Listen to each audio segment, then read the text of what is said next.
大家好，欢迎来到听书学史。今天我要给大家介绍《学会不执着的练习》这本书。阿图尔·叔本华认为，当人对财富的欲望减少时，所感受到的痛苦也会随之减少。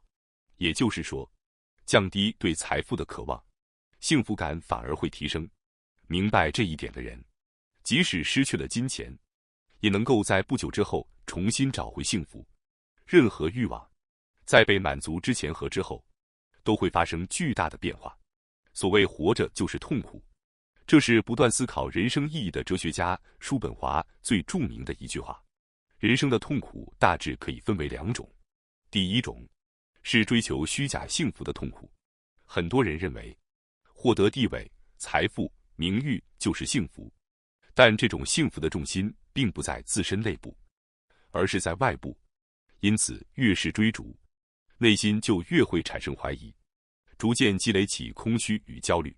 第二种是追求真正幸福的痛苦。真正的幸福如同幻影，并不容易找到。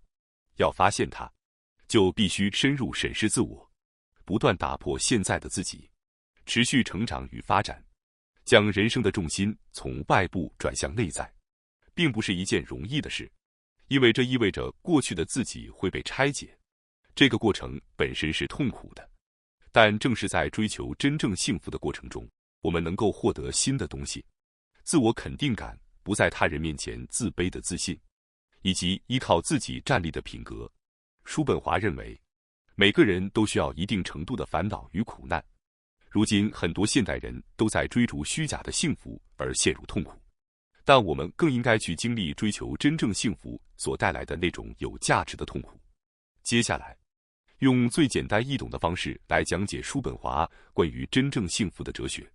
很多人觉得哲学很难，但叔本华的思想其实非常贴近生活，对现代人也非常有帮助。首先，第一个不追求也能获得幸福的习惯，就是不要成为金钱的奴隶。他说过一句很有名的话：金钱就像海水，喝得越多越口渴。那么人到底赚多少钱才会幸福呢？这个界限其实很难划定，无论是年收入、资产还是房子，都无法成为绝对标准，因为获得幸福所需的财富是因人而异的，它取决于个人的欲望，因此是相对的。换句话说，财富的标准会随着每个人的欲望和性格而变化，因此它不可能成为幸福的绝对条件。对财富的执着越强，内心的干渴就越严重。叔本华本人曾出售继承的股票，为自己创造了不被金钱束缚的环境。在当时，很多哲学家为了生计不得不从事教学工作，而他能够专心研究哲学，正是因为拥有这样的经济基础。他真正理解金钱的价值，因此也可以说是真正的富有者。他指出，很多人误以为财富是人生的目的，但财富并不是人类本来就拥有的东西，它也可能因为运气而减少。一旦认识到这一点，人们对财富的执着与欲望就会减弱。当对财富的欲望减少时，痛苦也会减少。欲望降低，幸福感就会上升。理解这一点的人，即使失去金钱，也能重新获得幸福。当然，也存在相反的情况，有些人继承了大量财富，却无所事事，变得懒惰，沉溺于挥霍。如果缺乏修养和知识，对精神活动没有兴趣，他们往往为了打发富人的无聊与空虚，而不断浪费金钱，最终甚至陷入贫困。另外，也有一些拥有过多财富的人，为了维持财产而疲于奔命，反而感受不到幸福。这样的富人，即使拥有金钱，也会觉得自己不幸福。金钱确实可以满足人类的各种欲望，是幸福的一个条件，但我们必须明白，对财富的欲望是永远无法被彻底满足的。无论走到哪里，这种欲望都不会真正填满。近年来，越来越多的人开始执着于财富，所有的关注都集中在金钱上，甚至把赚钱当成了人生的最终目的。阿图尔·叔本华认为，真正的富人和伪富人的区别是非常明确的。真正的富人会把财富最大限度地用于提升自身。他们在获得了经济和时间的自由之后，不是去满足炫耀欲，而是把时间用来提升自己的修养，通过阅读、欣赏音乐、旅行等方式去寻找美好的事物，从而找到人生的意义。而相反，伪富人并不懂得如何高效利用时间，他们往往把时间花在炫耀或攀比上，为了面子而消费。叔本华所说的富有，更接近于一种经济上的自由。真正的富人深刻理解金钱的价值，因此反而往往生活朴素，并且会严格管理自己的财产。问题在于，一旦人成为金钱的奴隶，就很容易走向不幸。那些曾经贫穷突然暴富，或者通过不正当手段获得地位的人，往往更容易挥霍财富。叔本华指出，无知的人一旦成为富人，这种无知反而会降低其品格。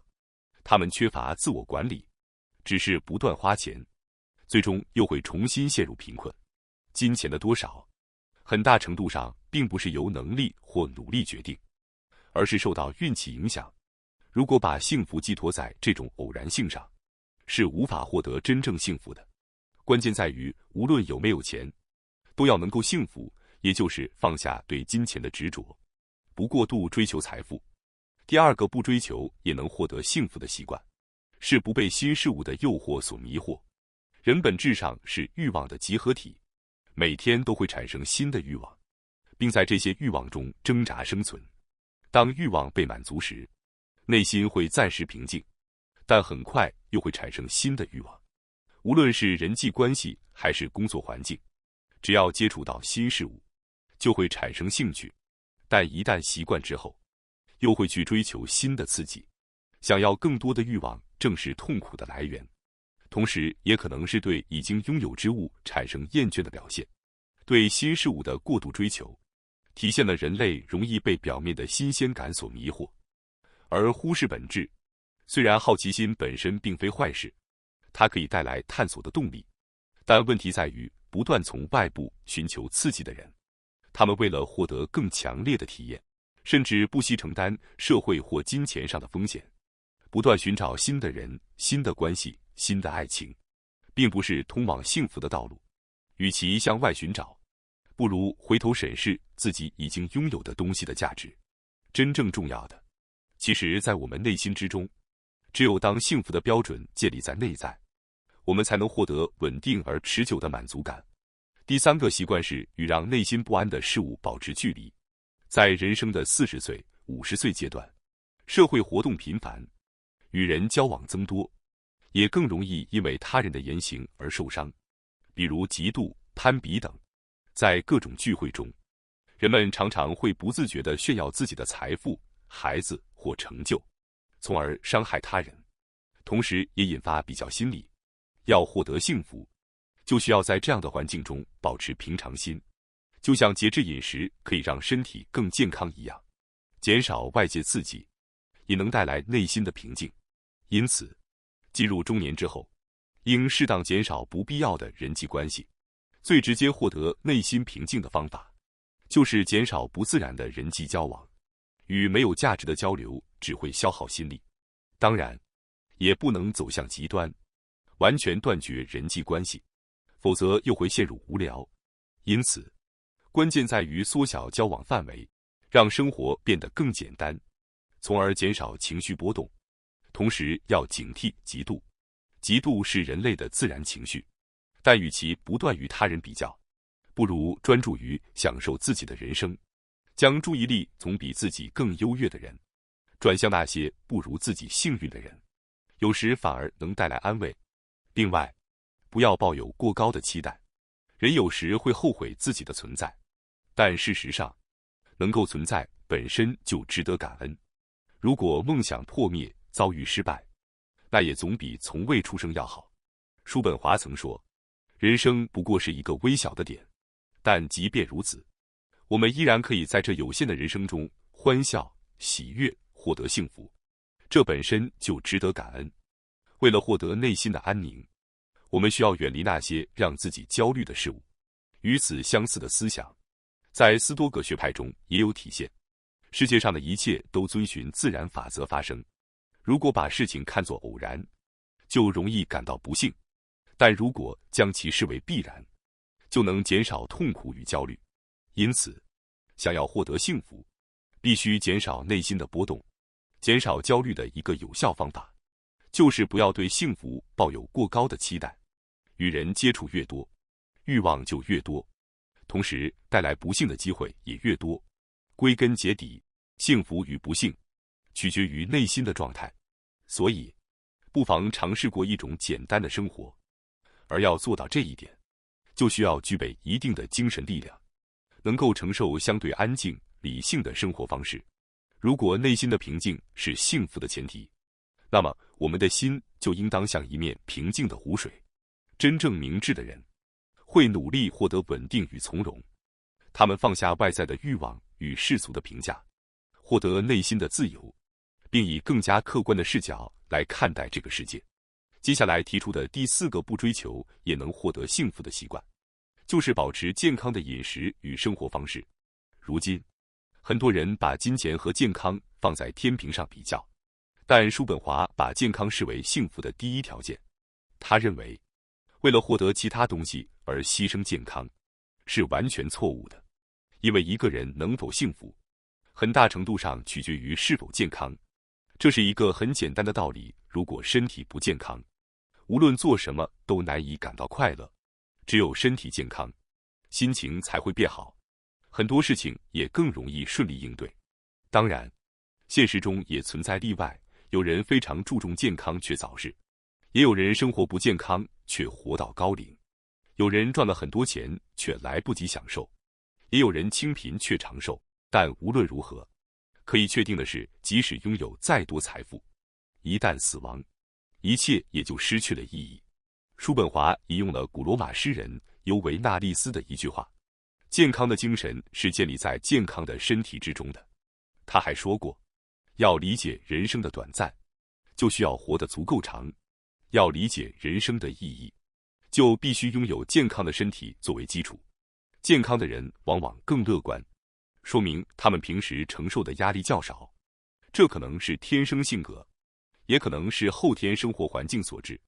能够经常笑，其实也是一种能力，可以说是一种天赋。因此，不爱笑的人很难仅靠努力变得开朗，因为性格并不容易改变。健康可以说是人最重要的资产。人生中重要的财富包括智慧、性格、乐观的气质以及开朗的心态，而其中最能让人幸福的是开朗的内心。而这种内心并不是由金钱或名誉保障的，而是由健康来支撑的。因此，与其向外追求，不如专注于维护自身的健康。而实现这一点，运动至关重要。古希腊哲学家亚里士多德就曾强调，生命的本质在于运动。人体本身就是持续运作的系统，比如心脏不断收缩和舒张，使血液循环。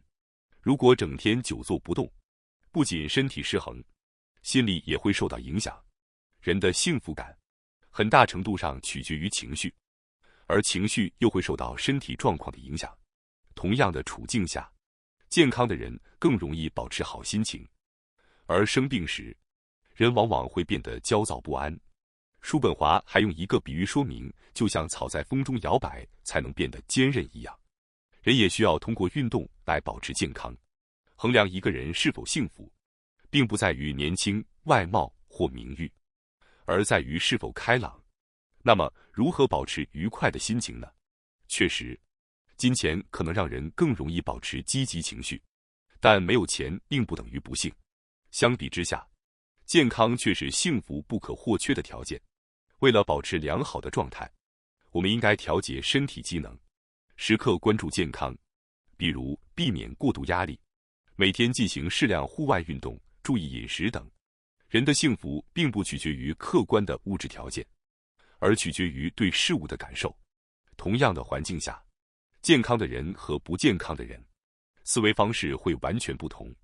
如果说幸福有90%取决于健康，那么我们就应该把精力集中在维护健康上，因为一旦失去健康，情绪会波动，动力会下降，即使拥有财富和名誉，也难以享受人生。因此，为了获得幸福而牺牲健康，是极其愚蠢的行为。无论是事业、名声还是学习，都不应该以损害健康为代价，因为这一切只有在健康的前提下才有意义。当身体充满活力时，世界的一切都会变得美好。乐观的人，只要有一个愿望实现，就会感到满足；而悲观的人，即使实现了大部分目标，也会因为一次失败而陷入痛苦。这种差异很大程度上取决于是否做好了健康管理。通过坚持运动，保持良好的身体状态，即使是性格偏消极的人，也能逐渐变得更加积极的生活。有句话说，人到40岁，要为自己的脸负责，保持微笑，坚持运动，注意饮食，守护健康。因此，请尽量保持笑容，维持积极的心态。接下来提出的第5个无需过度追求也能获得幸福的习惯，就是放下不适合自己的工作和生活方式。叔本华一方面认为人的性格在很大程度上是与生俱来的，难以改变，但另一方面，他也指出，人可以通过后天的经验与教育，形成一种获得的性格。也就是说，幸福并不是命中注定的，而是可以通过自己的选择与努力去塑造的。要实现这一点，关键在于准确地认识自己的欲望与能力，并努力让两者相匹配。这并不是自然而然就能做到的，而是需要通过长期的尝试与反思，逐渐弄清楚自己真正想要什么和自己真正能做什么。只有在明确了这2点之后，我们才能真正做出有意义的成就。如果你已经找到了自己想做的事，也知道自己能做什么，那么为了实现目标，就必须放弃其他无关的欲望。不论是财富、名誉、知识还是享受，都一样，如果与目标无关，就需要学会舍弃。但做到这一点，并不仅仅靠意志或能力就可以。事实上，没有人一开始就完全了解自己。认识自己的过程，必须经历大量的试错与实践。只有通过不断的经验积累，我们才能真正理解自己的欲望与能力，从而实现某种成就。如果缺乏这种认知，很可能会走向失败的人生。因为在不知道什么适合自己、自己能做什么的情况下，是无法获得真正幸福的。相反，只会被本能和冲动所左右。但如果在社会生活中不断积累经验，提升能力，我们就能逐渐找到属于自己的幸福条件。通过经验，我们学会如何让欲望与能力相协调，从而形成第2性格，也就是一种成熟、清晰的自我认知。每个人都有不同的欲望和能力，关键在于发现自己的天赋，而自己真正想要什么，只有通过实际体验才能真正明白。叔本华用一个很形象的比喻来说明这一点：鱼只有在水中才会幸福，鸟只有在天空中才会幸福，鼹鼠只有在地下才会幸福。意思是，人也应该在适合自己的环境中，发挥自己的个性与能力。因此，我们应该在符合自身性格的工作与生活方式中全力以赴。只有在适合自己的位置上，才能真正发挥能力并获得幸福。相反，如果从事不适合自己的工作，就应该果断放弃。如果不了解自己适合什么，能做什么，能得到什么，那么只会不断走向不幸。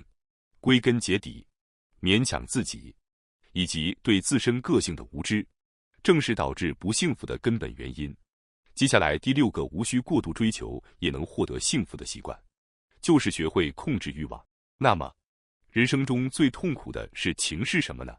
对有些人来说，可能是贫穷；对另一些人来说，可能是疾病；还有的人，可能是恐惧。而被称为悲观主义者的叔本华认为，最大的痛苦，竟然是对人生的强烈执着与热爱。这种程度甚至可以与绝望相提并论。例如，叔本华不让理发师给自己剃胡子，因为他担心会被刀割伤喉咙；他不睡在2楼的房间，因为害怕发生火灾。甚至在睡觉时会把装有子弹的手枪放在枕边以防万一。43岁时因柏林爆发霍乱，他迅速逃往法兰克福避难。从这些细节可以看出，他对活着有着极强的执着，而这种执着本身也成为了他的痛苦来源。正因如此，他才说人生本质上是痛苦的，就像硬币的两面一样，人生同时存在积极与消极两面。对美好人生的追求，如果走向极端，就会成为不幸的根源；但如果能够把它转化为行动的动力，也可以成为幸福的条件。叔本华认为，所谓幸福，其实是本能制造的一种幻觉，是无法彻底实现的愿望。